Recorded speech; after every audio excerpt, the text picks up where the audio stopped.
यहाँ पर स्वाध्याय शुरू होता है।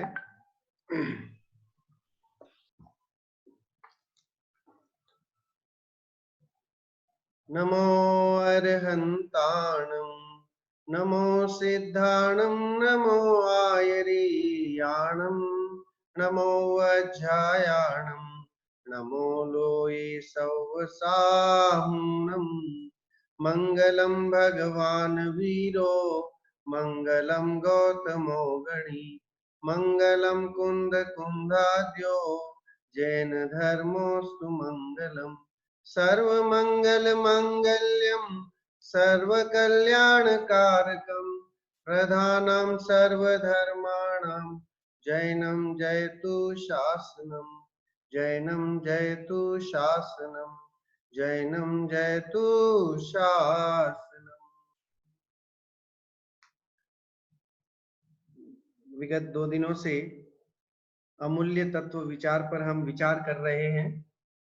बहुत ही उत्कृष्ट ये स्तुति है जो हमें प्रतिदिन गानी चाहिए, प्रतिदिन इसका पाठ हमें करना चाहिए अगर हमें अपनी खबर लेनी है तो, है ना। अनादिकाल से हमने अपनी खबर नहीं ली, इस कारण से ही दुखी हैं।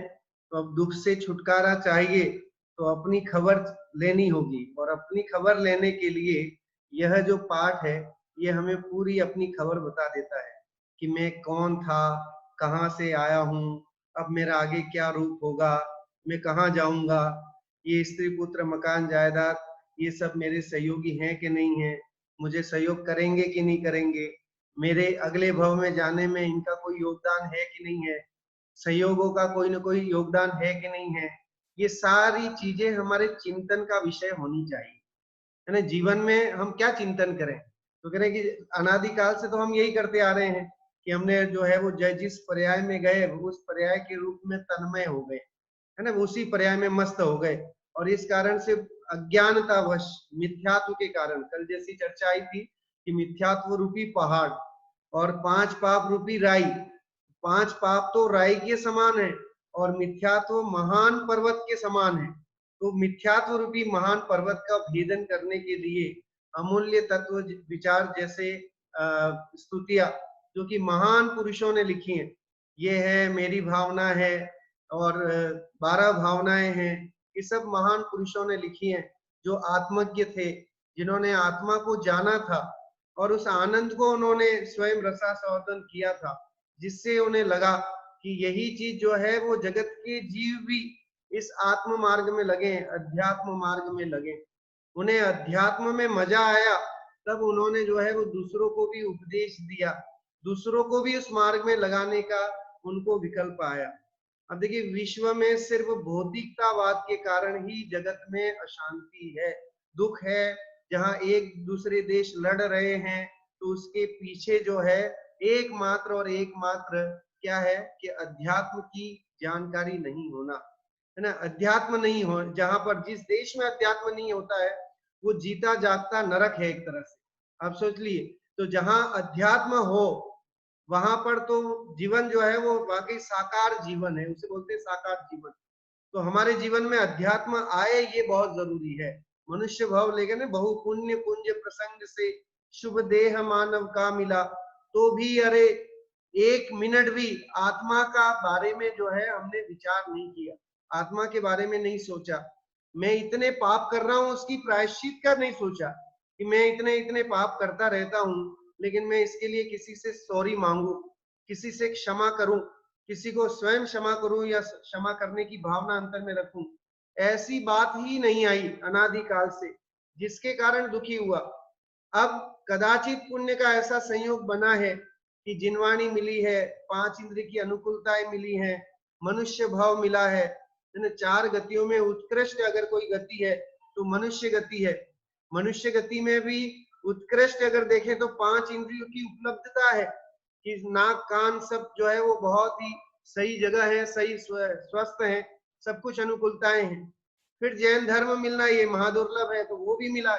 और इतना सब होने के बाद भी जो है जिनवाणी नहीं सुहाए, तो वहां फिर जो है वही की वही बात रह गई, कोल्हू के बेल की तरह।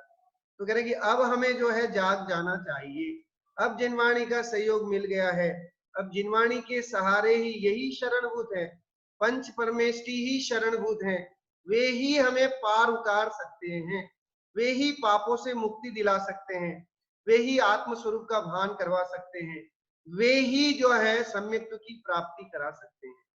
कल अपन ने 4 चर्चाएं भी की थी, देव शास्त्र गुरु श्रद्धानम सम्यक दर्शनम, आपा पर श्रद्धानम सम्यक दर्शनम, तत्वार्थ श्रद्धानम सम्यक दर्शनम और आत्म श्रद्धानम सम्यक दर्शनम। ये सभी जो है सम्यक्त्व की प्राप्ति का उपाय हैं। श्रद्धा करनी है हमें, इस मनुष्य भाव में आकर हमें करना क्या है? सबसे पहला तो कह रहे श्रद्धा करनी है। किसकी श्रद्धा करें? तो कह रहे कि भोगों की नहीं, विषयों की नहीं, क्योंकि विषयों की तो अनादिकाल से करते आ रहे हैं, उसमें तो हम मस्त रहे, है ना। भोगों को अमृत फल जाना, विषयों में निश दिन मस्त रहा, यानी कि जितने भोग थे उनको मैंने अमृत फल जाना, ये तो सुख देंगे, ऐसी परिकल्पना मेरी बनी रही। लेकिन है ना, सुख प्राप्ति हेतु प्रयत्न करता, सुख जाता दूर है। कितनी गजब की बात लिखी कि हम जो है सुख प्राप्ति के लिए इतने प्रयत्न तामझाम करते हैं, लेकिन वो सुख तो और दूर चला जाता है, मृग मरीचिका के समान। हिरण जो है रेगिस्तान में दूर से देखता है, बड़ा आनंदित होता है कि अरे वाह, कितना जो है वो पानी, इतना सारा पानी दिखता है उसको, और जब वो और पास भागता है, दौड़ता है, तो वहां कुछ नहीं मिलती रेत के सिवाय। इस तरह से भागते भागते अपना जीवन समाप्त कर देता है, लेकिन उसे सुख की प्राप्ति नहीं होती। ऐसे ही शास्त्रों में उदाहरण कुत्ते का दिया है कि कुत्ता हड्डी चबाता है और स्वयं ये मानता है कि जो है वो खून जो आ रहा है वो उसकी जबड़ों से निकल के आ रहा है, लेकिन मान क्या रहा है? वो हड्डी में से खून आ रहा है। और इस तरह से वो खुश आनंदित होता जाता है कि वही जो है वो हड्डी में से खून आ रहा है, हड्डी में से खून आ रहा है। सेम ऐसी ही कंडीशन हम और आप लोगों की है कि हम जो है वो भोगों में सुख मान करके बैठे हैं, और जबकि वहां सुख है ही नहीं, और उसे कुछ थोड़ी बहुत अनुकूलता है, समृद्धि मिलती है, तो हम आनंदित हो जाते हैं और हम भूल जाते हैं। फूल के कुप्पा होने वाली है ना, अहंकार हो जाता है, मद आ जाते हैं कि मैं बड़ा, है ना, जगत में और कोई मुझसे बड़ा नहीं। इस तरह की अहंकार की भावना जो व्यक्ति को नरक में ले डूबती है, जिसकी चर्चा भी अपन ने कल रावण के उदाहरण के माध्यम से जो है की थी। आज आगे बढ़ते हैं, पहले वो दोनों पद पढ़ता हूं, फिर तीसरा पद आज हम लेंगे यहाँ। बहु पुण्य पुंज प्रसंग से शुभ देह मानव का मिला, तो भी अरे भव चक्र का फेरान एक कभी टला। सुख प्राप्ति हेतु प्रयत्न करते, सुख जाता दूर है। तू क्यों भयंकर भाव मरण प्रवाह में चतुर है। लक्ष्मी बड़ी अधिकार भी पर बढ़ गया क्या, बोलिए परिवार और कुटुंब है क्या, वृद्धि कुछ नहीं मानिए। संसार का बढ़ना अरे नरदेह की यह हार है, नहीं एक क्षण तुझको अरे, नहीं एक क्षण तुझको अरे, इसका विवेक विचार है।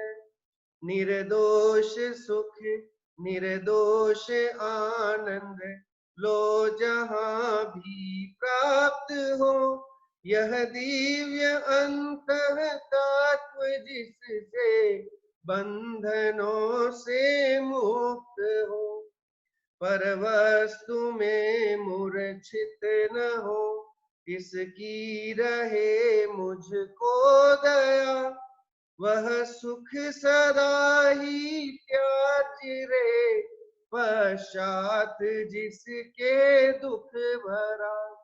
वह सुख सदा ही त्याज्य रे पश्चात जिसके दुख भरा। कहने कि वो सुख त्यागने योग्य है, जिस सुख के बाद जो है दुख का काम हो, दुख आए, है ना, सुख के बाद सुख आए, ऐसी अवस्था मिल जाए तो काम की अवस्था है।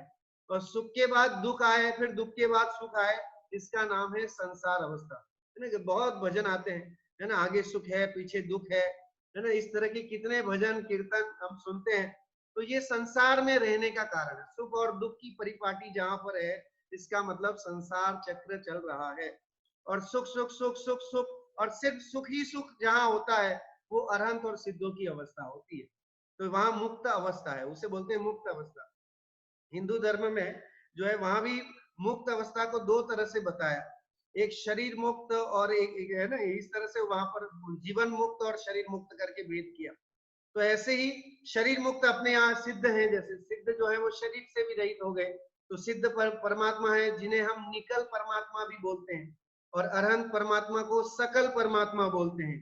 सकल मतलब कल, मतलब यहाँ पर टुमारो वाला कल नहीं है, यहाँ कल मतलब शरीर। तो जो सकल विथ शरीर, विथ बॉडी जो है वो सकल परमात्मा, विदाउट बॉडी जो है वो निकल परमात्मा। तो सकल परमात्मा जो है वो शरीर सहित है, संसारी है। तो अगर हम देखें 5 परमेष्टियों में से 4 परमेष्टि संसारी है और एक परमेष्टि जो है वो मुक्त है, जीवन मुक्त है। कौन है? तो कह रहे एक परमेष्टि है सिद्ध परमेष्टि, जो शरीर से भी मुक्त है ना, उनके शरीर का भी त्याग हो गया है, अब शरीर नहीं है, इसलिए उनको अशरीरी बोलते हैं। और अरहंत भगवान अभी चूंकि शरीर सहित है, यद्यपि परम औदारिक शरीर है, मल मूत्रादिक 18 तरह के जो दोष है, 22 परिचय, ये सब कुछ नहीं है, लेकिन फिर भी जो है तो संसार में ही। 2400 तीर्थंकर के समोशरण कहाँ लगते हैं? अगर संसार में ही लगते हैं, है ना। कितने ऊंचे लगते हैं? तो बताया जाता है 20,000 सीढ़ियां जो है वो होती हैं, जमीन से 20,000 सीढ़ियां होती हैं समोशरण में चढ़ने के लिए।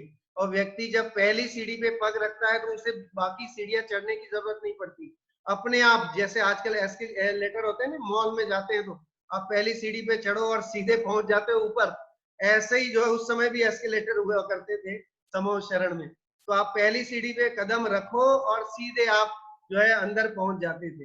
और पहली बात तो दूर से ही मान गलित हो जाता था, है ना। मानस्तंभ, चारों दिशाओं में मानस्तंभ होते हैं, तो उन्हें देख करके मानी जीवों का मान गलित हो जाता था, और वो निष्कषाय रूप परिणाम करके शांत भाव से जो है वो वहां अंतर में जाते थे। और सबको एक समान जो है वहां पर देखा जाता है, एक जैसी पदवी, कहीं कोई ऊंचा नीचा नहीं। जैसा अब ये नेताजी आए हैं तो उनके लिए उच्च आसन, या ये बड़े विद्वान है या ये धनपति हैं तो उनके लिए अलग आसन, ये राजा है ये श्रेष्ठी है, सब एक ही तराजू में वहां तोले जाते हैं। सिंह और गाय भी एक साथ ही पानी पीते हैं। इस तरह का जो है वह समता भाव ये हमें दिखाता है हमारे जीवन में, कि हम सबको एक समान माने। जहां हम उच्च नीच की भेद भावना करते हैं, राग द्वेष रूप परिणाम करते हैं, तो वहां पर दुख ही होता है।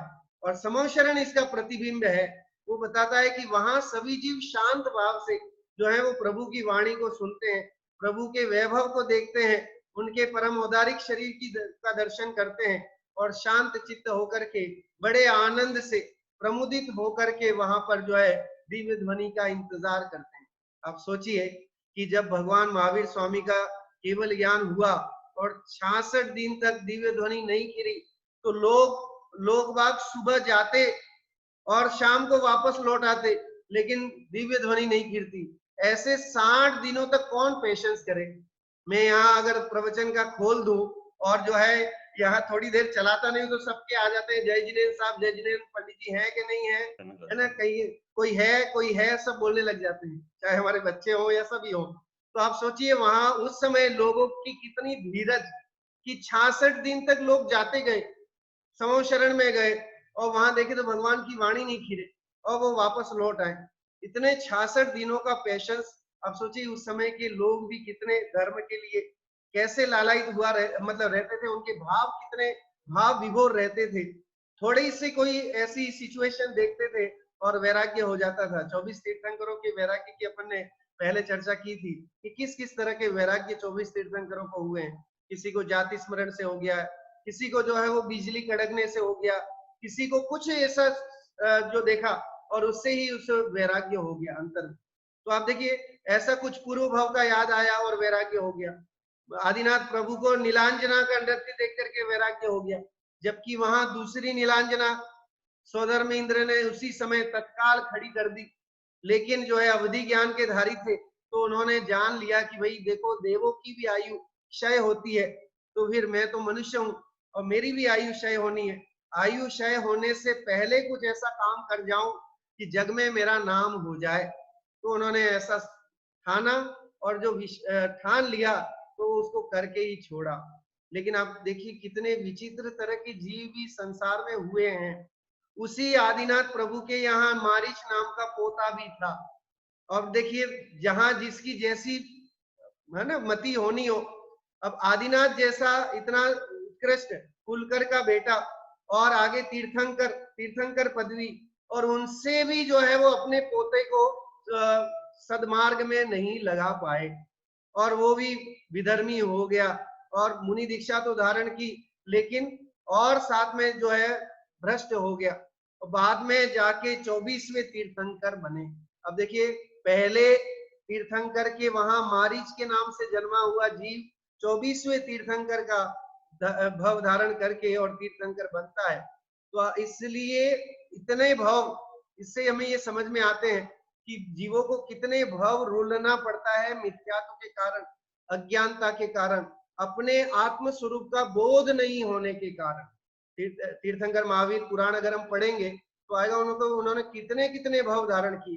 पुरूरवा का भी, पुरूरवा भील का से अगर हम देखें तो और कितने भव ऐसे धारण किए, कहाँ कहाँ जन्म नहीं लिया। अहम इंद्र बने, देव बने। महावीर तीर्थंकर बनने से पहले भी देव योनि से, देव थे, वहां से जय होकर के यहाँ पर आए और माँ त्रिशिला के गर्भ में जन्म लिया। तो इस तरह से आप देखिए, सभी को, चाहे वो तीर्थंकर हो या कोई भी हो, जो आत्मबोध नहीं करेगा, जो आत्म स्वरूप का भान नहीं करेगा, उसे रकड़ना तो पड़ेगा ही, उसे भ्रमण तो करना ही पड़ेगा। उसके बिना कोई और उपाय नहीं है। तो कह रहे हैं कि आत्म स्वरूप का जब बोध होता है, जब तपस्या के द्वारा आत्मलीनता बढ़ती है, तो क्या होता है? तो कह रहे हैं कि उसके माध्यम से जो है मोक्ष की प्राप्ति संभव है, कषायों का अभाव संभव है, निर्जरा संभव है। तो निर्जरा जो है उसका कारण भी आत्मचिंतन ही है। अब देखिए, जीव जब आत्मचिंतन करते हैं तब जाके निर्जरा बढ़ती है और उसके बाद मोह मुक्ति की प्राप्ति होती है। जो आत्मचिंतन नहीं करते हैं और बाह्य में भले वेश बदल भी जाए, तो इस तरह से भ्रष्ट ही हो जाते हैं। गुणस्थान गिरते ही हैं, गुणस्थान बढ़ते नहीं है। गुणस्थान किसके बढ़ते हैं? तो कह रहे गुणस्थान आत्मचिंतन करने वालों के बढ़ते हैं। छठे गुणस्थान से 7वें, 8वें, 10वें और 12वें गुणस्थान में कौन से जीव जाते हैं? तो कह रहे हैं कि उन गुणस्थानों को बढ़ाने में आत्म अनुभव या आत्म चिंतन ही काम आता है। इसलिए विचार बहुत जरूरी है हमारे जीवन में।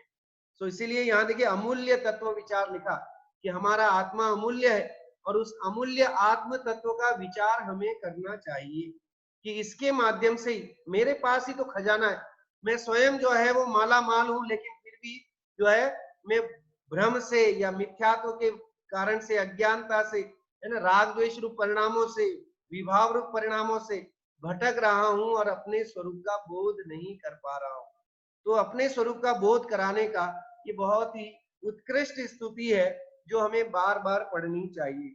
देखिए, निर्दोष सुख निर्दोष आनंद लो जहां भी प्राप्त हो। कौन सा निर्दोष सुख है और कौन सा निर्दोष आनंद है? देखिए, आनंद और इसमें भी कवि ने जो है यहाँ पर निर्दोष शब्द लगाया, कोई दोष नहीं हो। जगत का सुख तो मृग तृष्णा है, झूठे हैं इसके पुरुषार्थ, कहते ना। ये सारे जो जगत के जो सुख हैं वो तो कैसे हैं कि मृग तृष्णा के समार्थ हैं, और सारे पुरुषार्थ हमारे जो हैं वो झूठे हैं। हम चाहे कितनी मेहनत कर लें, लेकिन पुण्य नहीं हो, पुण्य का संयोग नहीं हो, उदय में नहीं आ रहा हो, तो रत्ती भर भी नहीं मिलता। और अगर पुरुषार्थ नहीं करे, ऐसे कई जीव भी देखते हैं कि पुरुषार्थ नहीं करते हैं तो भी छप्पर फाड़ के मिल जाता है। चाहे आप समझ लीजिए कि लॉटरी निकलने वाला हो। उदाहरण आता है कि एक बार ऐसे ही जो है वो एक पिता और उसका बेटा, तो पिता जो है वो अब चाहता था, मृत्यु की अवस्था में आ गया था, और उसका इकलौता छोटा बच्चा था, 2-3 साल का बच्चा था। तो अब उस पिता ने एक व्यक्ति से कहा, जो उसका खास मित्र था, उसके पास करोड़ों रुपया, तो उसने कहा कि मैं ये सारा जो है अपने बेटे के नाम एफडी करा करके जा रहा हूं, और इस बेटे को तुम अभी मत बताना, जब ये 20-22 साल का हो जाए उसके बाद जो है इसको बताना कि जो है मैं इसके लिए एफडी करके गया हूं बैंक में। तुमने पहले बता दी तो उसके जो भी रिश्ते नातेदार हैं सब खा होके, और क्योंकि उसको तो कुछ समझ में आएगा नहीं, विवेक रहेगा नहीं, विचार रहेगा नहीं, वो उससे सब लूट लेंगे। अब वो क्या हुआ, बेचारा पिताजी की मृत्यु हो गई, माँ थी नहीं और उस बच्चे को कोई देखने वाला नहीं, और ऐसी कंडीशन में तो रिश्ते नातेदार भी कन्नी काट लेते हैं जब कोई नहीं हो, और है ना, आठी नहीं हो, पैसे नहीं हो, रुपया पैसा नहीं हो, तो कौन पूछता है। कुछ दिनों के लिए पूछ भी लिया होगा, फिर जो है वो उसकी गत बहुत बुरी हुई और वो बेचारा, उसको खाने के लाले पड़ गई। धीरे धीरे जैसे भी ये थोड़ा 8 साल 10 साल का हुआ, वो एक साइकिल रिक्शा चलाने लग गया, और साइकिल रिक्शा से अपना जीवन जो है वो चलाता रहा। डेली जाता, सुबह उठता, अपना जो है वो लोगों को दो चार, और लोग भी तरस खाते बेचारे पे, ऐसा अभी छोटा सा बच्चा है, 8-10 साल का तो बच्चा है, और जो है इस तरह से इसको साइकिल चलानी पड़ रही है, लोग कभी 5-10 रुपए ज्यादा दे देते, इस तरह से अपना जीवन बसर करने लगा। और जो है उसका चलता रहा जीवन। फिर थोड़ा सा और युवा हो गया, और युवा हुआ तो एक दिन क्या हुआ कि वो चाचा जी मिल गए उसको। अभी तक तो जो है वो यही मान के बैठा था, मैं तो गरीब हूँ, मेरे पास कोई पैसा नहीं है, ना मेरे माता पिता हैं, अनाथ हूँ, और अपने आप को ऐसा दीनहीन समझ करके और जीवन यापन कर रहा था। फिर जो है वो चाचा मिल गए तो करके, अरे ये तूने क्या हालत कर रखी है भाई, तुम्हारे पिताजी ने तो तुम्हारे लिए 1 करोड़ रुपए की जो है एफडी बैंक में करके रखी हुई है, तुम जाओ और अपना जो है वो एफडी तोड़वाओ और उसका पैसा जो है अपने अकाउंट में डलवाओ। पहले तो वो बावड़ा हो गया, पागल हो गया। 1 करोड़ किसे कहते हैं, रिक्शा वाले के सामने कोई कह दे कि तू 1 करोड़ का धनपति है तो वो कैसा हो जाए, उसे समझ में ही नहीं आया, वो विश्वास ही नहीं कर पाया कि जो है कि मेरे पास भी 1 करोड़ हो सकते हैं। लेकिन फिर जो है वो चाचा ने और उसको अकाउंट का वो डिटेल विटेल सब दिखाई, उसमें नाम भी लिखा था कि मोहन कुमार शर्मा और रमेश लाल शर्मा या जो भी है, तो ये तो नाम भी मेरा है। तो नाम देख करके भी फिर उसको थोड़ा सा वहां अब आने लगा। अब जैसे ही पैसे का नाम हुआ तो थोड़ा अकड़ भी आने लगी, हाँ साहब मैं करोड़पति हूँ, ठीक है, अब करोड़पति हूँ तो फिर कि अब तो साहब मेरी चलेगी। अच्छा चाचा ठीक है दिखाओ, तो फिर गया गया तो बैंक में भी वेरीफाई किया, आजकल तो बिना वेरिफिकेशन के, आधार कार्ड के बिना कुछ काम ही नहीं चलता है। तो वहां भी उन्होंने, बैंक वालों ने मांगा कि भाई ला तेरा आधार कार्ड कहाँ है, पासपोर्ट कहाँ है तेरा, और जो भी आइडेंटिफिकेशन क्या है कि तेरे ही पिताजी थे कि नहीं थे। फिर जो है वो सब होने के बाद चलो मिल भी गए, मिल गए पैसे, तो उसको आनंद होगा कि नहीं होगा। ऐसी ही कंडीशन हमारी है, हम भी उस रिक्शा वाले है ना, रिक्शा वाले की भांति हैं। हमारे मुनिराज, हमारे ये जितने भी श्री गुरु हैं, जिनवाणी है, वो कहते हैं कि तू स्वयं धनपति है, करोड़पति है, अरबपति है, लेकिन हम स्वयं को पामर माने बैठे हैं। हम जो है पर्यायगत या जैसे भी है अपने आप को दीनहीन माने बैठे हैं। हम अपने आप को दूसरों पर डिपेंड मान करके बैठे हैं कि भगवान ही हमारा उद्धार करेंगे, जबकि सुख जो है वो तो स्वयं स्वाधीन है। देखिए सुख पराधीन नहीं है, वो वह सुख ही क्या जो पराधीन हो, है ना। सुख किसे कहते हैं, तो सुख की परिभाषा तो यह है अनाकुल, है ना, छड़ाला में आया ना, आकुलता शिव माही न ताते, शिव मग लाग्यो चाहिए। कहते कि शिव माही तो आकुलता है ही नहीं, मोक्ष में तो आकुलता का काम ही नहीं। जहां आकुलता है वो मोक्ष कैसा, जहां आकुलता है वहां पर धर्म कैसा, जहां आकुलता है वहां पर आप समझ लीजिए कि किसी भी तरह का व्यवहार कैसा, कि जहां सुख कैसा हो, वो सुख भी नहीं है जहां पर आकुलता हो, है ना। आपको कोई कहे कि साहब मैं अभी आपको ये चेक दे रहा हूँ 1 करोड़ का, लेकिन अभी 10 मिनट बाद आपसे वापस खींच ले, तो उसका क्या मतलब। दे और उसका आप आनंद ले पाए, भोग पाए, आपका ही हो जाए, आपके अकाउंट में आ जाए, तो आपको आनंद आए। लेकिन वो क्या है, आप दिखा दे खाली, है ना, नोट दिखा दे ऐसे और दिखा के वापस आपसे छीन ले, तो उसमें आप करोड़पति हो गए कि नहीं हो गए, तो कह रहे नहीं हुए। ऐसे ही कह रहे कि ऐसा सुख किस काम का जिसके पीछे आकुलता हो, जिसमें दुख की श्रृंखला बंधी हुई हो, जिसमें श्रेणी दुख भी है ना। सुख और दुख ऐसा कहा जाता है जगत में, एक सिक्के के दो पहलू हैं, लेकिन वो जिसे सुख कहते हैं जगत जन, वे जैन धर्म के अनुसार तो दुख ही है। वो सिक्के में दोनों पहलू दुख वाले ही है। वो हमारा नजरिया जो है अज्ञानता के कारण से उसे सुख मान बैठा है, जो कि सुखाभास है। ऐसे ही हम स्वयं जो है वो वैभवशाली हैं, अनंत गुणों के खान है, लेकिन फिर भी हमें अपने वैभव का ज्ञान नहीं होता। वो संसार चक्र का जो है चित्र हर मंदिरों में आपको मिलेगा, जहां पर एक वृक्ष है जिसमें बड़ा सा बलशाली हाथी उसके तने को तोड़ रहा है, एक डाल पर एक आदमी जो है वो लटक रहा है, और दो चूहे उसकी डाल को काट रहे हैं, एक काला और एक सफेद चूहा। नीचे कुआं बना हुआ है जिसमें 4-5 नाग जो है वो फण फैलाए खड़े हैं। एक साइड में जो है वो देव विमान के साथ खड़ा हुआ है, और ऊपर एक मधुमक्खी का छत्ता भी लगा हुआ है, और उससे जो है वो शहद की एक एक बूंद जो है उसके मुंह में गिरती है, और उसमें आहा आनंद करता है और खुश होता है।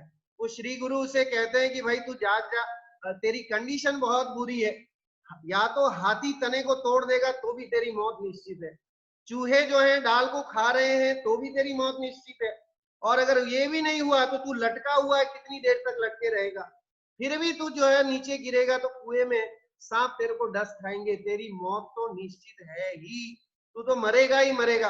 अगर एक ही है कि अगर तू चाहता है इन कंडीशन से, इन बैड सिचुएशन से बचना, तो जो है हम तुम्हें अभी अपने विमान में बुला लेते हैं, आ जाओ। जैसे ही वो ऊपर मुंह करता है तो शहद की एक बूंद और उसके जिह्वा पर पड़ती है, वो उसके आनंद में ही मस्त हो जाता है। वो कहता है कि अरे वाह कितना अच्छा, इतना मीठा और ये ऐसा आनंद। वो कहता है साहब मुझे और कहीं नहीं जाना, मैं तो इसी में खुश हूँ। यही कंडीशन हमारी है कि आग के ऊपर बैठे हैं लेकिन फिर भी हमें ऐसा लग रहा है कि हम सुखी हैं, है ना। बहुत साधन संपन्नता होने से हम अपने आप को सुखी मानते हैं। गुजराती लोग जनरली ये मानते हैं, वो बोलते हैं सुखी मानस्य, जिसके पास बहुत पैसा होता है ना उसके वो बोलते हैं सुखी मानस्य, है ना, ये बहुत सुखी है ना। शादी विवाह भी करना होता है तो उस समय भी पूछते हैं कि उनका परिवार कैसा है, तो सुखी मानस है, सब बहुत अच्छे हैं, है ना, बहुत खाते पीते घर के और सब है। जगत में इन भौतिक सामग्रियों के माध्यम से ही, क्योंकि दृष्टि हमारी ऐसी बनी हुई, अनादिकाल से वैसी मिथ्यात्व रूप दृष्टि बनी हुई है, इसलिए भौतिक सामग्री या साधनों में ही हमें सुख दिखाई देता है।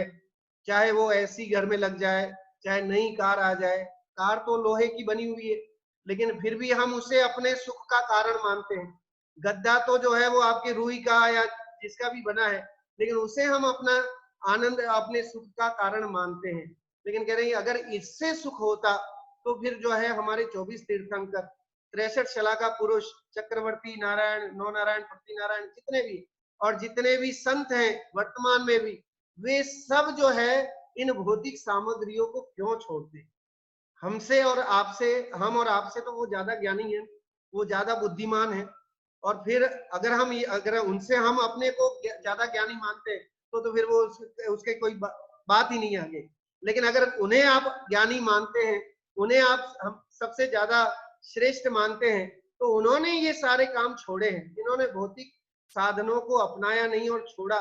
उनके पास कोई कमी नहीं थी इन भौतिक साधनों की, हमसे ज्यादा उनके पास था। जो चक्रवर्ती थे, राजकुमार थे, है ना, तीर्थंकर थे, उनके पास तो वैभव, तीर्थंकरों का तो सारा इंपोर्टेड आता है ना, देवलोक से ही सब कुछ आता है, खाना पीना वस्त्र सब देवलोक से आता है। तो हमसे तो ज्यादा वे भाग्यशाली थे, महा सौभाग्यशाली थे, लेकिन फिर भी उन्होंने उन भौतिक सामग्रियों को जो है अच्छा नहीं माना और उसका त्याग किया। तो ये चीज सीखने की है कि अगर हम अभी भी जो है वो भौतिक सामग्रियों को, भौतिक साधनों को सुख का कारण मान के बैठे हैं, तो यही सबसे बड़ा दुख है और यही आगे संसार का कारण है। जिनवाणी है ना, द्वादशांग का सार यही है कि भौतिक संसाधनों में सुख की कल्पना करके बैठे हैं। तो जो जीव भौतिक संसाधनों में सुख को त्यागेंगे वे ही जिनवाणी का अमृत पान कर पाएंगे। उन्होंने ही वास्तव में आत्मा के स्वरूप को जाना है, उन्होंने ही जिनवाणी को पढ़ा है।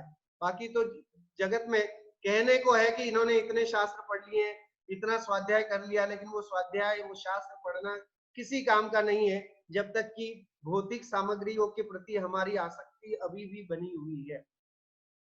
जगत में आप देखिए और भी उदाहरण आता है, भरत चक्रवर्ती का उदाहरण आता है। अगर हमें कुछ सीखना ही है तो संसाधनों के बीच भी रह करके हम कैसे आध्यात्मिक बन सके, ये हमें भरत चक्रवर्ती के जीवन से सीखने को मिलता है और सीखना चाहिए। भरतेश वैभव एक अच्छा ग्रंथ है, उसको पढ़िए उसमें पूरा भरत चक्रवर्ती के जीवन के बारे में जो है गजब का वर्णन उसमें लिखा है। और अब देखिए कैसे भरत जी घर में ही वैरागी कहे जाते हैं, जो 96,000 रानियां है ना का पति, और इतना 6 खंड का अधिपति, और कितने हाथी घोड़े जो शास्त्रों में पूजाओं में वर्णन आता है, इतना सब तामझाम होते हुए भी अब देखिए बहु आरंभ परिग्रह से नरक से आयुष। अब ये तत्वार सूत्र का सूत्र है, अगर कोई चक्रवर्ती वितराग है ना वितरागता धारण नहीं करता है, वैराग्य भाव धारण नहीं करे, तो चक्रवर्ती पदत्व में रहते हुए नरक ही जाता है, इतना वैभव होने के कारण। लेकिन उस वैभव में भी जो अपने आत्मस्वरूप का ज्ञान करता है वो मुक्ति को प्राप्त करता है, और वो भी देखिए क्षण भर में किया। कितना गजब का, आप समझ लीजिए कि गिनीज बुक में लिखाने जैसा है। गिनीज बुक तो छोटी पड़ जाएंगे उनके जीवन चरित्र के आगे, लेकिन ऐसा उत्कृष्ट उदाहरण जो है कि अंतर मुहूर्त में ही सब काम कर लिया, वैराग्य हुआ, और वैराग्य होते ही जो आत्मधुनी लगी, तो अंतर मुहूर्त में ही केवल ज्ञान की प्राप्ति भी हो गई, और इस तरह से मुक्ति की प्राप्ति हो गई। तो ये बहुत उत्कृष्ट है। अब देखिए भारत का नाम भी भरत चक्रवर्ती के नाम से ही पड़ा है। अब आदिनाथ प्रभु के उन सुपुत्र के नाम से ही भारत का नाम भी जो है वो पड़ा है, भरत के नाम से ही भारत नाम पड़ा है। तो इतना ये सब कुछ अपने जैन धर्म का वैभव जो है वो समझ करके अंतर में आह्लादकत्व आना चाहिए, और उनसे सीखना चाहिए जीवन में जो है, चाहे वो पुराण हो, चाहे प्रथमान योग के ग्रंथ हो, चाहे चरणान योग, द्रव्यान योग, करणान योग, हर ग्रंथ, हर अनुयोग जो है कुछ न कुछ हमें अध्यात्म की बात सिखाता है। सभी अनुयोगों का अंतिम जो लक्ष्य है वो है वीतरागता, कि वीतरागता कैसे बढ़े, आत्मलीनता कैसे बढ़े, ये उद्देश्य है ना। पुराण पढ़ा करके, पुराणों में कथाओं का वर्णन करके भी अंत में उन्होंने क्या बताया, तो कह के अंत में यही बताया कि उन्होंने सब छोड़ दिया, इतने हाथी घोड़े सब छोड़ करके वन जंगल में गए, और एकाग्र चिंता निरोधो ध्यानम, एकाग्र चित्त होकर के अपनी आत्मा का ध्यान किया, तो उन्हें आनंद का खजाना प्राप्त हुआ। तो आनंद के खजाने की प्राप्ति का साधन तो जो है वो एकाग्र होने में है, अपने आत्म ध्यान में लीन होने में है, और बाह्य में नहीं। लेकिन जगत में आकर के, इस भाव में, मनुष्य भाव में आके हम जो है वो 4 तरह की गलतियां करते हैं। एक तो कर्तृत्व की, एक ममत्व की, एक भोक्तृत्व की, और एक एकत्व की। सबसे पहले तो कर्तापने की जो है वो बहुत बड़ी बीमारी हमारे अंदर में लगी हुई। मैं करता, मैं करता, मैं करता, जगत के सारे काम मैं करता। घर का मुखिया है तो कह रहा घर चलाता मैं हूँ, ठीक है। माँ है या समझ लीजिए घर की गृहिणी है तो कह रहे रोटी मैं बनाती हूँ, या ये जितने भी काम घर के संचालन मैं करती हूँ। तो जो मैं की प्रवृत्ति है वो तिर्यंच गति का कारण है, मायाचारी बना है तो तिर्यंच गति का कारण है ना। आगे जाकर के वो उसी तिर्यंच गति में जन्म लेगा। तो अहंकार की भावना, अंतर में कर्तृत्व की भावना नहीं होना चाहिए। जैन धर्म का अद्भुत सिद्धांत अकर्तावादी सिद्धांत है। जैन धर्म के तीर्थंकर या 24 तीर्थंकर और भगवंत जितने अनंतानंत भगवान है, वे सब अकर्तावादी भगवान है। वो कुछ करते नहीं है, न लेते हैं न देते हैं, वे तो अपने आत्म स्वरूप में लीन रहते हैं। लेकिन जगत उन्हें देख देख करके अपना कल्याण कर लेते हैं, उससे उन्हें कोई फर्क नहीं पड़ता है। आओ देखो, अपना कल्याण, अपने स्वरूप को पहचानो और सुखी हो जाओ। उनका जीवन तो जो है वो कैसा है, आप देखिए सूरज उगता है प्रतिदिन, लेकिन वो किसी से कहता है कि भाई तू उठ के ये काम कर। सूरज तो अपना काम करता है, उसे सुबह उठना है, पूर्व दिशा में आना है और अपनी चमक को फैलाना है।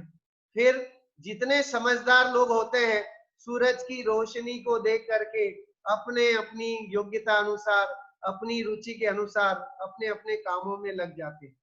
ऐसे ही आप देखिए तीर्थंकर और मंदिर जी में रखी प्रतिमा सूरज का काम करती है।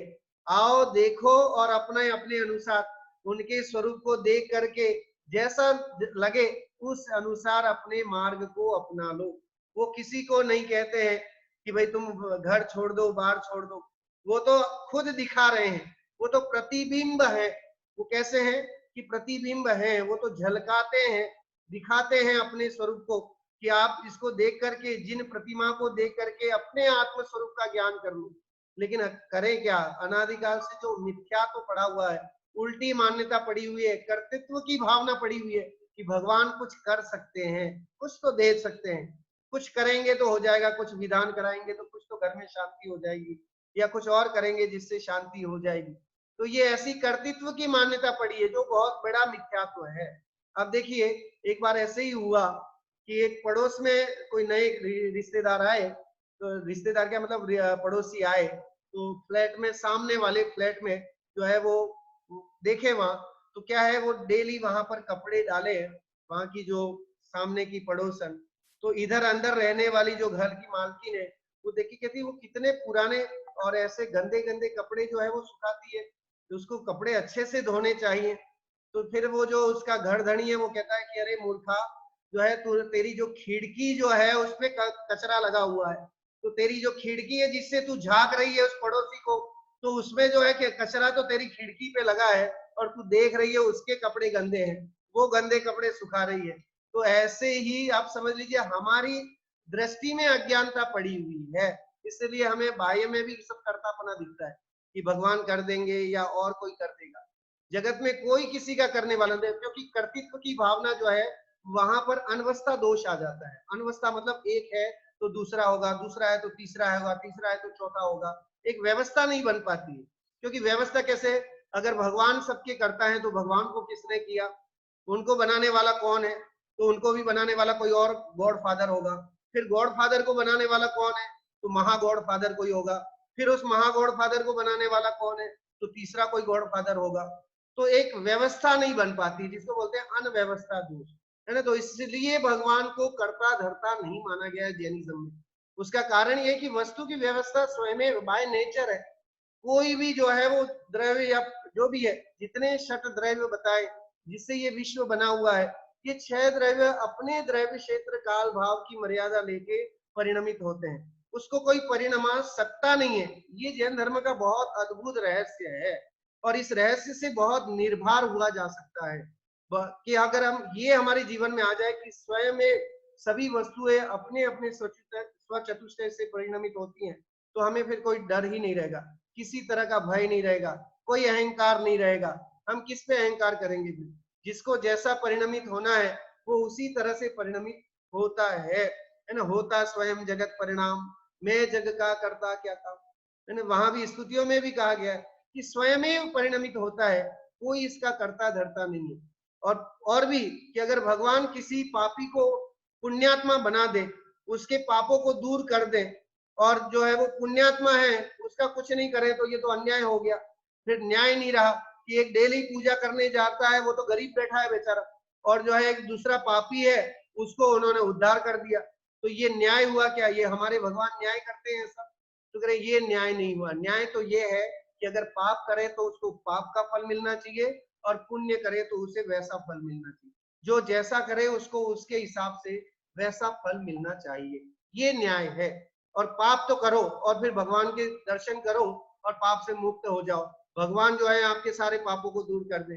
भगवान ने ठेका ले रखा है कि जितने पापी हैं उनके पापों को दूर करे वो बैठ करके, वे अपना आत्म ध्यान छोड़ करके और दुनिया के जितने भी जीव हैं उनके पापों को दूर करते बैठे।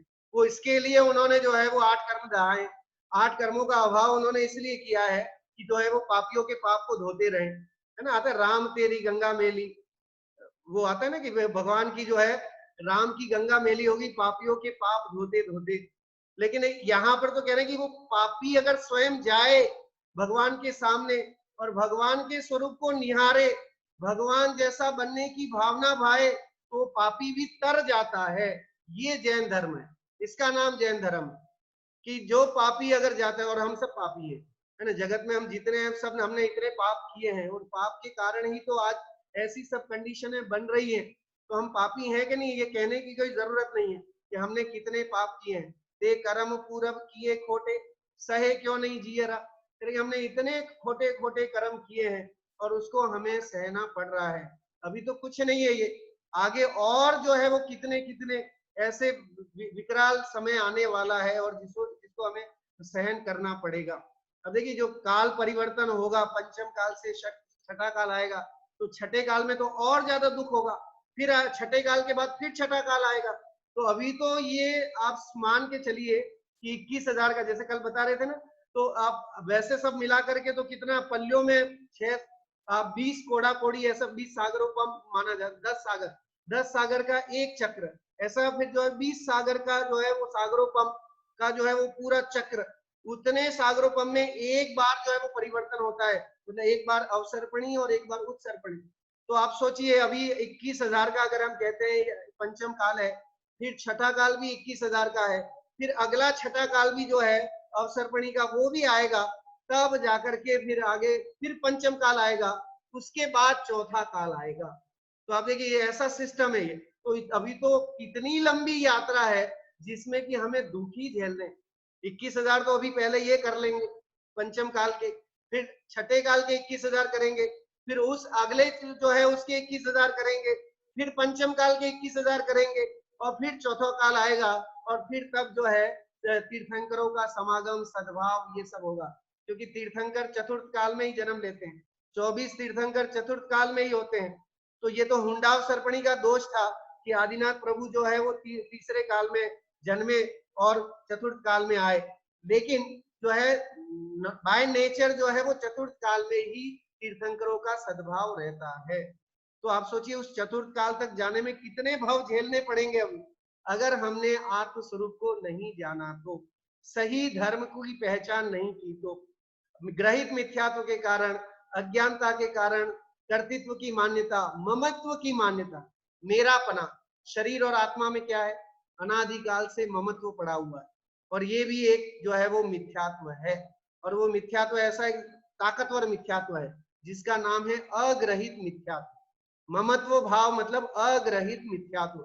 ये कब से है तो कह रहे ये अनादि काल से है, अभी से नहीं है। जब से ये जीव है तब से इसके शरीर और आत्मा के प्रति जो है वो मिथ्या श्रद्धान चला आ रहा है।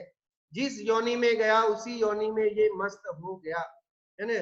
मनुष्य बना है तो अभी मनुष्य में मस्त है, पिछला सब भूल गया, अभी हमें कुछ याद नहीं है कि हम पूर्व भव में कैसे थे, कहाँ थे, नरक में थे, तिर्यंच में थे, स्वर्ग में थे, कहाँ थे।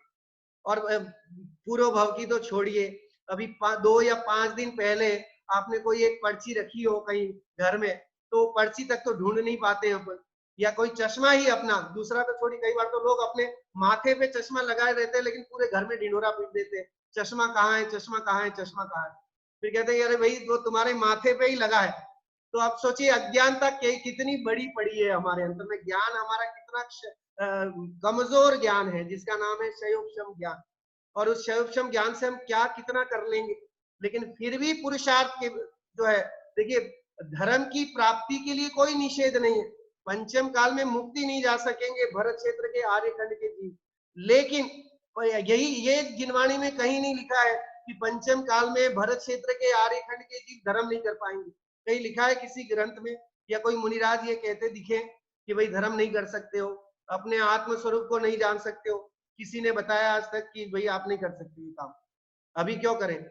शांति सागर जी महाराज का एक मैं कल उसमें पढ़ने आया, तो उनका गजब का वर्णन आया उसमें, कि किसी ने उनसे कहा कि महाराज आप ये बोलते हो पंचम काल में मोक्ष नहीं हो सकता, और मोक्ष नहीं हो सकता तो आप ये इतना कठोर तपस्या क्यों कर रहे हो, कपड़े छोड़ दिए आपने, घर बार छोड़ दिया, और इतना सब छोड़ करके ऐसी तपस्या क्यों कर रहे हो, आप खुद ही कह रहे हो कि पंचम काल में कोई मुनि या कोई मोक्ष नहीं जा सकता।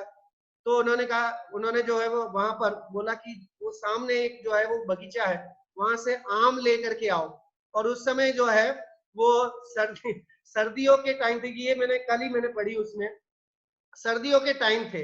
अब वो वहां गया और वहां पर एक जो भी वहां का मालिक था वो आम और अपने जो है वो बाग बगीचे की देखभाल कर रहा था, पौधे में पानी वगैरह डाल रहा था। तो उन्होंने पूछा कि भाई क्या देखते हो, तो उन्होंने कहा कि साहब आम चाहिए, ये आम का पेड़ है।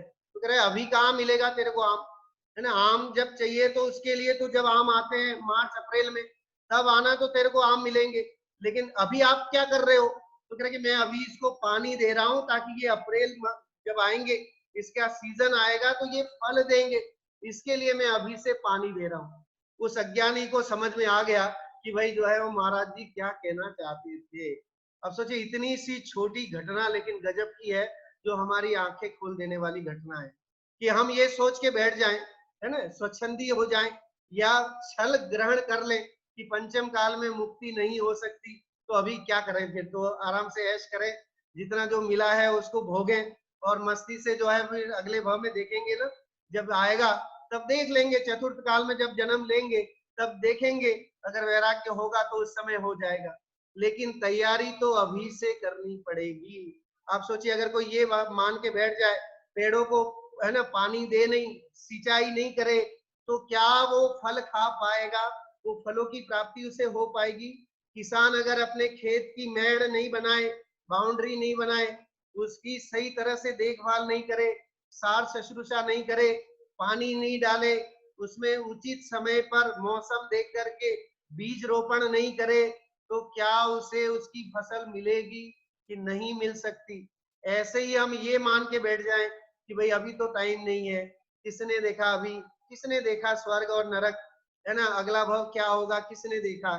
जो है वो यही है, ऐश करो, आराम से रहो और अपना जीवन बिताओ। तो वे महाभ्रम में है, उनका संसार और बढ़ना है, अभी उनका बहुत लंबा संसार है, और जिनकी जिज्ञासा ये रहती है कि मैं कौन हूं, आया कहां से और मेरा रूप क्या, तो वे ही धर्म की प्राप्ति कर पाएंगे, और धर्म की प्राप्ति के लिए कोई निषेध नहीं है ना। आप जब जागो तब सवेरा है। जिस दिन ये समझ में आ जाए कि मुझे मेरे जीवन में करने लायक तो यही है, मैं आया क्यों हूं यहाँ, है ना, मनुष्य भाव मुझे क्यों मिला है, किसी विशेष कारण से मनुष्य भाव मिला है कि जिससे भव भवांतर नष्ट हो जाए, ऐसा कुछ करने के लिए मनुष्य भाव मिला है। लेकिन ये कौन सोचता है, इतना समय किसके पास है कि इस तरह की विचारधारणा है, इस तरह का चिंतन हम रखें? और जो रखते हैं वो महावीरले होते हैं, वे ही जगत में पूज्य होते हैं, उनकी ही पूजा होती है। जो इस तरह की भावना रखते हैं, जो अपने आत्म स्वरूप को देखते हैं, जो समस्त विकल्पों को छोड़ करके आत्म केंद्रित हो जाते हैं, उन्हें कोई महामारी, कोई किसी तरह की बीमारी, कोई टेंशन या कोई किसी तरह का जो है भय नहीं रहता है, ऐसे निर्भय हो जाते हैं, है ना। अब देखिए पुराने भजनों में भी आए, हमको कछु भय ना रे, देख लियो संसार, कि हमें अब कोई भय नहीं है, हमने जगत को देख लिया है कि यहाँ संसार में कहीं सुख नहीं है। जो संसार विशेष सुख हो तो तीर्थंकर क्यों त्यागे, और काहे को शिव साधन करते, संयम सो अनुरागी। कितना गजब की पंक्तियां हैं, कि अगर संसार में सुख होता तो तीर्थंकरों को छोड़ के जाने की जरूरत नहीं थी, और क्यों संयम का को धारण करते, इतनी तपस्या करते। आदिनाथ प्रभु को 6 महीना उपवास करने की क्या जरूरत थी? राजा थे, महाराजा थे, राजमहल में ही हो जाता ना मोक्ष, लेकिन नहीं हो सकता था। संयोगों के साथ रह करके, विकल्प के साथ रह करके जो है वो आत्मा की साधना नहीं की जा सकती। आत्मा की साधना के लिए तो निर्विकल्प होना पड़ता है, सभी राग द्वेष रूप परिणामों से, कषाय रूप परिणामों से हटना पड़ता है, तब जाकर के वो आत्म वस्तु की प्राप्ति होती है। तो ऐसा जो है समझ करके ही, क्योंकि ये स्तुति जो है अमूल्य तत्व विचार, ये हमें अपने आत्म स्वरूप का बोध कराती है। बहुत ही उत्कृष्ट पंक्तियां हैं, निर्दोष सुख निर्दोष आनंद लो जहां भी प्राप्त हो, जहां ये मिले। निर्दोष सुख कैसे मिलेगा? तो कह रहे हैं कि समस्त विकल्पों को छोड़ेंगे तभी वह जो सुख है वो निर्दोष सुख है। इसको अतीन्द्रिय सुख भी कहा गया है, शास्त्रों में उसका अतीन्द्रिय शब्द आता है। इंद्रिय से आत्मा की सुख को नहीं भोगा जा सकता। और निर्दोष आनंद, आनंद भी कैसा है? तो कोई दोष नहीं है उसमें, कोई व्यवधान नहीं है। निर्दोष का मतलब कोई बाधा नहीं है, आपको कोई अड़चन करने वाला नहीं है। अभी तो आपके पास करोड़ों आ जाएंगे तो कोई भी लूटने के लिए आ सकता है और लूट ले जाएगा, उसका आपको हमेशा डर बना रहेगा। लेकिन आत्मा आनंद में जो है, आत्मा का आनंद है, तो उस आनंद को कोई चुरा नहीं सकता, कोई हर नहीं सकता, है ना। जो आत्म अनुभवी होते हैं उसके आत्म अनुभव को कौन छीन सकता है? कि कोई नहीं छीन सकता है, इसलिए वही करने लायक है। यह दिव्य अंतः तत्व जिससे बंधनों से मुक्त हो, कि वो आत्म तत्व ही है जो निर्दोष आनंद और सुख को देने वाला है, और वह बंधनों से मुक्ति दिलाने वाला है। पर वस्तु में मूर्छित न हो, इसकी रहे मुझको दया। कभी कह रहा है कि मैं पर वस्तुओं में, पर द्रव्यों में, है ना, पर पदार्थों में जो है वो मूर्छित नहीं हो जाऊं, उसमें आसक्त नहीं हो जाऊं, ऐसी अंतर में मुझे दया भाव रहे अंतर में। और वह सुख सदा ही त्याज्य रे, पश्चात जिसके दुख भरा। कि वह सुख जो है वो त्याज्य है, छोड़ने लायक है, जिसके बाद दुख ही है। अगर मनुष्य भाव के बाद भी अगला कोई भाव आएगा तो वो भाव, मनुष्य भाव भी त्यागने लायक है, छोड़ने लायक है, क्योंकि उसमें आगे दुख है। तो ऐसे ही जगत के जितने भी संयोग मिले उनकी कोई गारंटी नहीं है कि वो बने रहेंगे, हमेशा रहेंगे, इसकी कोई गारंटी नहीं है। आप और हम में से कई लोग जो है वो ये कहते देखे जाते हैं कि साहब मेरे पिताजी ने तो कुछ नहीं दिया था, मैं जब आया था एक सूटकेस लेकर के यहाँ आया था और आज देखो मैंने इतना बड़ा एम्पावर खड़ा कर दिया है। लेकिन ये सब भी जो है वो कर्तृत्व का अहंकार है और कुछ नहीं, कि जिसे हम ये मानते हैं कि मैंने अपने बल से किया है ना, मेरे घर वालों ने तो कुछ नहीं किया था, लेकिन तुम्हारे घर वालों ने तुम्हें जन्म दिया, तुम्हें उस योग्य बनाया माता पिता ने, कि जिसके कारण आज तुम ये कह पा रहे हो कि मैंने इतना बड़ा एम्पावर खड़ा किया। इसका भान हम और आप लोगों को नहीं होता है, जिसके कारण ही आज जितने भी अनाथालय खुले हैं या जितने भी माँ बाप दुखी हैं, उसका कारण भी जो है वो अंतर में कर्तृत्व की मान्यता, मिथ्या मान्यता या ममत्व की मिथ्या मान्यता, एकत्व और भोक्तृत्व की मिथ्या मान्यता के कारण ही जीव दुखी होता है। इस तरह से हम इन चार विरूपताओं को छोड़ करके आत्म सुखी बने, इसी मंगल भावना के साथ आज की बात को विराम देता हूँ। जय जिनेन्द्र। जय जिनेन्द्र। भगवान महावीर की दिव्य ध्वनि कितने दिनों के बाद खीरी थी? 66 66 दिन के बाद। 66 दिन सही उत्तर है। आदिनाथ भगवान को वैराग्य कैसे हुआ था? नीलांजना का नीलांजना की मृत्यु देखकर, नीलांजना का नृत्य देखकर उसकी मृत्यु हो गई थी तभी। मारीच कौन थे और वे आगे चलकर भव भवांतर के बाद कौन से तीर्थंकर? आदिनाथ भगवान के पुत्र और फिर 24वें तीर्थंकर हुए। कौन जिनवाणी की वाणी ग्रहण कर सकता है? किसको सुहाती है और ग्रहण करके क्या करता है?